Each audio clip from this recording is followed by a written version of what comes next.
दोस्तों, जब भी रामायण में राक्षसों का उल्लेख किया जाता है तो अधिकांश का चरित्र क्रूर, अहंकारी और अधर्मी बताया जाता है। लेकिन लंका में एक ऐसी राक्षसी भी थी जो स्वभाव से कोमल, धार्मिक और परम दयालु थी। वह न केवल माता सीता की संरक्षक बनी बल्कि उन्होंने पूरी निष्ठा से उनकी सेवा भी की। हम बात कर रहे हैं त्रिजटा की, जिन्हें माता सीता ने स्वयं अपनी मां समान मान लिया था। त्रिजटा लंका के राजा रावण की एक विशेष विश्वास पात्र राक्षसी थी। जब रावण ने माता सीता का अपहरण किया और उन्हें अशोक वाटिका में रखा, तब उनकी देखभाल का दायित्व त्रिजटा को सौंपा गया। हालांकि अन्य राक्षसियों माता सीता को प्रताड़ित करने और भयभीत करने का प्रयास करती थी, लेकिन त्रिजटा हमेशा उनके पक्ष में खड़ी रही। वे न केवल माता सीता को सांत्वना देती थी बल्कि उन्हें यह भरोसा भी दिलाती थी कि श्री राम अवश्य आएंगे और उन्हें मुक्त करेंगे। त्रिजटा के पूर्व जन्म की एक रोचक कथा है। कहा जाता है कि वे पूर्व जन्म में स्वर्गलोक की एक अप्सरा थी जिनका नाम सुलेखा था। वे इंद्रलोक में नृत्य करती थी और एक गंधर्व चित्रसेन से प्रेम करती थी। एक बार चित्रसेन के साथ पृथ्वीलोक पर भ्रमण करते समय वे एक सुंदर झरने में स्नान करने लगी। खेल खेल में उन्होंने पानी की छींटें पास ही तपस्या कर रहे ऋषि दुर्वासा पर डाल दी। अपने क्रोध के लिए प्रसिद्ध ऋषि दुर्वासा ने जब उन्हें टोका तो सुलेखा ने उनका अपमान कर दिया। इससे क्रोधित होकर ऋषि दुर्वासा ने श्राप दिया। वे बोले, तू अगले जन्म में एक राक्षसी के रूप में जन्म लेगी और राक्षस कुल में ही निवास करेगी। सुलेखा अपने किए पर पछताने लगी, ऋषि से क्षमा मांगने लगी। तब ऋषि दुर्वासा ने कहा, वे अपना श्राप तो वापस नहीं ले सकते, लेकिन वे एक वरदान देंगे कि तेरे अगले जन्म में तुझे स्वयं माता लक्ष्मी के अवतार देवी सीता की सेवा करने का सौभाग्य मिलेगा। जब तू उनकी सेवा पूर्ण कर लेगी तब तुझे अपने वास्तविक स्वरूप में लौटने का अवसर मिलेगा। दोस्तों, दुर्वासा ऋषि के श्राप और वरदान के प्रभाव से त्रिजटा का जन्म ऋषि विश्वश्रवा और राक्षसी कंजुकेवी के घर में हुआ।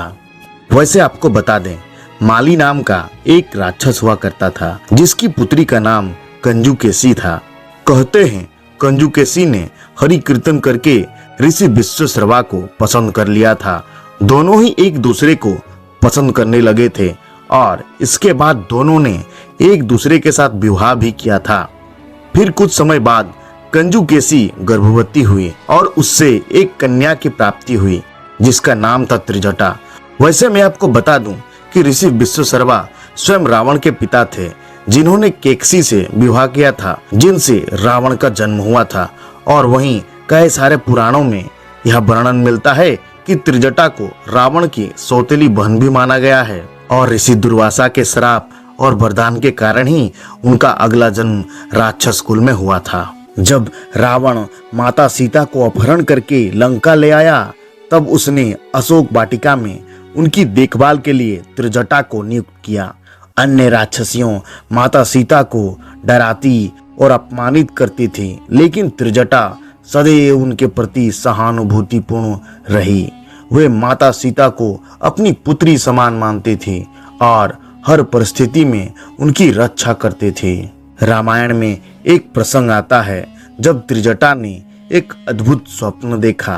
उन्होंने देखा कि श्री राम माता सीता को मुक्त करवा रहे हैं, लंका जल रही है और रावण का विनाश निकट है, विभीषण लंका का नया राजा बन गए हैं। त्रिजटा ने यह सपना अन्य राक्षसियों को सुनाया और चेतावनी दी कि अब भी समय है, श्री राम की शरण में आ जाओ, अन्यथा विनाश निश्चित है। लेकिन अहंकार में डूबी राक्षसियों ने उनकी बात को अनसुना कर दिया।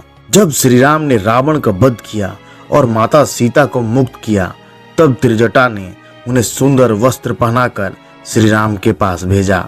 माता सीता ने श्री राम को त्रिजटा के बारे में बताया, जिससे वे अत्यंत प्रसन्न हुए। उन्होंने त्रिजटा को वरदान दिया और कहा, जो भी हवन और पूजन शुद्ध वस्तुओं से किया जाएगा उसमें सबसे पहले तुझे भाग मिलेगा।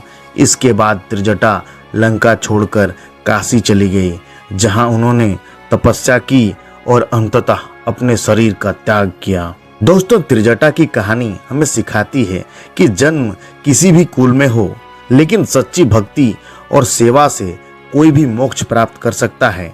वो एक राक्षसी होते हुए भी माता सीता की परम सेविका बनी और अंततः अपने पूर्व जन्म के श्राप से मुक्त हुई। अगर आपको यह कथा पसंद आई हो तो इसे अपने मित्रों के साथ साझा अवश्य करें और हमारे चैनल को सब्सक्राइब करें। जय श्री राम।